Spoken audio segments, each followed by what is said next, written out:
விஷச்சாராய் மரணத்திற்கு 10 லட்சம் ரூபாய் இழப்பீடு வழங்கும் தமிழக அரசு கனிமவள கொள்ளையை எதிர்த்து போராடிய ஜெகபர் அலி படுகொலை செய்யப்பட்ட சம்பவத்தில் இதுவரை தமிழக அரசு நிவாரணம் வழங்காதது ஏன் என தேமுதிக பொதுச் செயலாளர் பிரேமலதா விஜயகாந்த் கேள்வி எழுப்பியுள்ளார். ஜெகபர் அலி படுகொலை செய்யப்பட்டதை கண்டித்து புதுக்கோட்டை மாவட்டம் திருமயத்தில் அக்கட்சியின் சார்பில் நடைபெற்ற கண்டன ஆர்ப்பாட்டத்தில் கலந்து கொண்ட அவர் இதனை தெரிவித்தார்.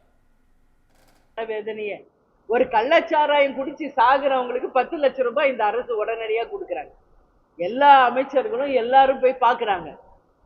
இன்னைக்கு ஒரு நாட்டினுடைய பலத்தை காப்பாற்றணும், உண்மைக்கு நேர்மைக்கு போராடினவர் இன்னைக்கு படுகொலை செய்யப்பட்டிருக்காரு. ஒன்றும் நேச்சுரல் டெத்து கிடையாது, படுகொலை செய்யப்பட்டு மரணிச்சிருக்காரு.